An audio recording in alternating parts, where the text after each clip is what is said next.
이번에는요, 북한 얘기입니다. 우리 정부의 북한을 향한 화해의 손짓이 계속되고 있죠. 자, 그런데요, 김정은이 여기에 답을 내놨습니다. 돌아온 답이 뭐였을까요? 바로 핵무력 강화였습니다.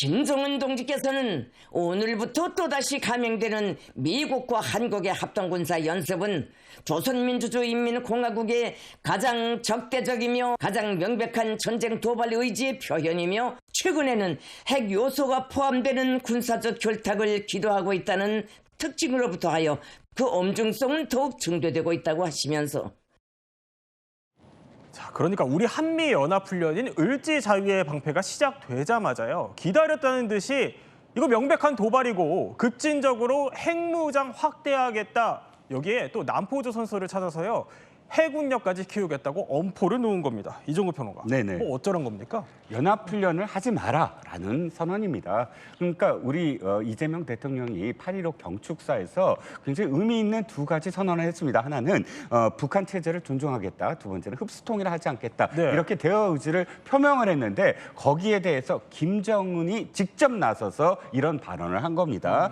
즉 직접 이 을지 자유의 방패를 이렇게 비판을 한 건 예년 같으면 예를 들어서 조선중앙통신이 보도를 한다거나 담화문 정도로 발표한다거나 하다못해 김여정이 직접 나섰는데 이제 김정은이 직접 나선 건 앞으로의 어떠한 한미 연합훈련도 거부하겠다, 하지 마라라는 것이고, 사실 우리가 좀 성의를 보였어요. 예. 야외 훈련 40회 중에 20회를 좀 연기했거든요. 네. 근데 유보하거나 연기도 필요 없다, 무조건 하지 마라라는 메시지를 보낸 겁니다. 그렇군요. 자, 그런데 북한이 마치 일부러 찬물을 끼얹을 타이밍을 기다리는 것 같습니다. 이게 무슨 얘기냐면요. 자, 이재명 대통령이 이렇게 북한도 확성기 철거하고 있다고 말하자마자 자, 김여정이 허망한 개꿈이라고 철거 안 하고 있다고 반박에 나서는 겁니다. 또 이 대통령이 그럼에도 흡수통일 없다, 또 남북 합의 단계별로 이행하겠다 이렇게 나섰는데 김정은이 급진적으로 핵무장 확대하겠다고 맞받아친 거죠.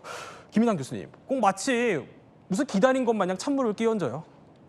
근데 이제 북한의 입장에서 봤을 때는 확성기 철거, 그다음에 흡수 통일한 배제, 그다음에 뭐 9.19 군사 합의 복원, 그다음에 아니면 남북 관계 협의들을 이제 단기적 이행하겠다 이렇게 말을 하면은 이재명 대통령이 그렇게 얘기를 했다 하더라도 북한의 입장에서 봤을 때는 이거는 전에 문재인 대통령도 하고 그 전에도 다 했던 거 아니야? 네. 너무 식상해. 이건 너무나도 예측 가능했던 이야기야. 이거를 가지고 나를 대화의 장으로 끌어내려고 한다? 그것은 꿈도 꾸지 말아라.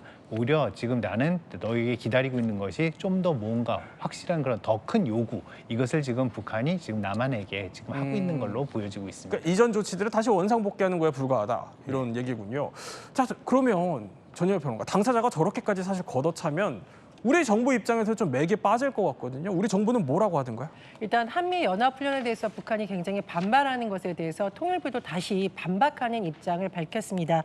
한미연합훈련에 대해서 북한을 공격하거나 한반도 긴장을 고조시키려는 의도가 없다는 점을 분명히 한다라고 하면서 이 한미연합훈련에 대한 이 성격이 우리 국민의 생명과 안전을 지키는 방어적 성격이라고 강조하고 있습니다. 그런데 우리 통일부가 이런 입장을 밝힌다고 해서 북한이 계속 호의적인 반응을 보이는 것은 아닌 것으로 추정이 됩니다. 예를 들어서 지난 14일입니다. 최근 한국에서 네. 대북 확성기 철거를 비롯한 여러 가지 긴장 완화 조치를 했다라는 것이 알려졌지만 김여정 부부장 이런 표현을 썼습니다. 머저란 기만급. 굉장히 좀 날카로운 용어인데요. 네. 하지만 당시에도 통일부는 정부가 남북 관계를 서로에게 도움이 되는 관계로 전환할 수 있도록 앞으로도 관계 정상화, 안정화 조치를 일관되게 추진하겠다라고 밝혔고요. 네. 또 정동영 통일부 장관의 발언은 더 확고한 의지를 보여줬다. 이런 해석이 나오는데요. 예를 들어서 어제 북한은 대화 국면이 조성되면 마주 앉을 것이다 이렇게 예상을 했고요. 네. 특히 이 참수 작전이라고 불리는 이른바 시크 나이프라고 불리는 특수 작전 훈련이 있습니다. 그렇군요. 이 부분에 대해서는 이런 훈련은 해서는 안 된다 이런 의견을 밝힌 바 있습니다. 그러니까 그래픽 다시 한번 보면, 자, 정동영 장관이 이렇게 참수작전 뭐 이런 훈련은 해서는 안 된다 이렇게 얘기를 하는 걸 보면 오늘 그럼 김정은 메시지 이후에 김인환 교수님, 한미 훈련 이거 더 축소하거나 아니면 연기될 수 있는 가능성이 있는 거예요? 충분히 가능성이 있다고 생각을 합니다. 벌써 이번 훈련도 몇 가지를 이미 뒤쪽으로 미룬 것으로 우리가 알고 있는데 네. 북한의 반응을 보고 그다음에 혹은 이제 통일부나 우리 관계 부처에서 북한과의 신뢰 회복, 그다음에 긴장 완화 이런 이름을 가지고 명분을 가지고 훈련을 연기하거나 더 축소할 가능성은 충분히 있다고 생각합니다.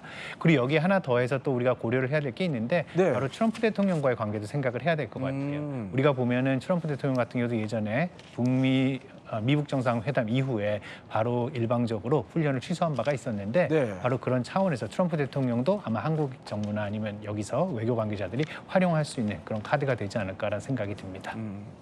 자, 김정은의 이 핵무력 강화 발언이요. 이거를 내놓은 장소도 사실 의미심장합니다. 여기가 어디냐면요. 바로 남포 조선소인데 자, 5,000톤급 신형 구축함인 최현호를 과시한 겁니다.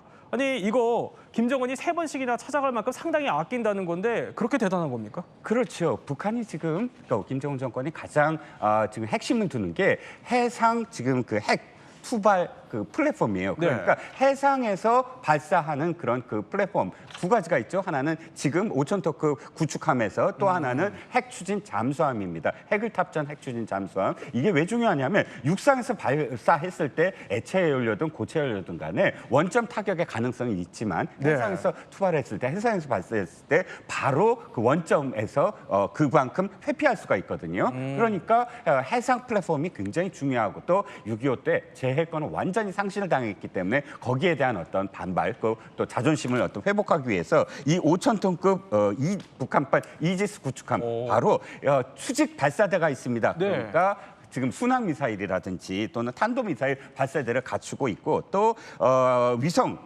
레이더를 탑재하고 있는 상태에서 미사일을 발사해서 상당히 자랑스러운 우리가 여기까지 했다라고 자랑스러워하는 그런 구축함입니다. 그렇군요. 아니 이번에 작정하고 그야말로 내부까지 공개를 했어요.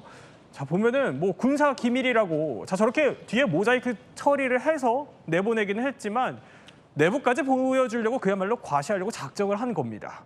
북한판 이지스함으로 불리는 자 이 최현호 만약 이게 핵무장까지 된다면 당장 우리한테 어느 수준으로 위협이 될까요? 해상에 띄워놓고 핵탄두를 탑재한 탄도미사일을 발사하는 해상 플랫폼 형식, 좀 심하게 말하면 일종의 해상 바지선 형태로 활용을 하려는 것 같다. 육지뿐만이 아니라 해상에서도 북한이 이 핵투발 수단을 갖는다는 것에 대해서는 우려할 수밖에 없죠. 전술핵을 탑재해서 우리 후방 기지 혹은 부산항이라든가 이런 것들을 노려서 전시물자의 보급 이런 부분에 타격을 줄 수 있는 이런 가공할 위력이 닥친다 이렇게 볼 수가 있습니다. 자, 북한의 구축함 개발 속도가 심상치 않은 만큼 우리도 철저히 대비해야 할 것 같습니다.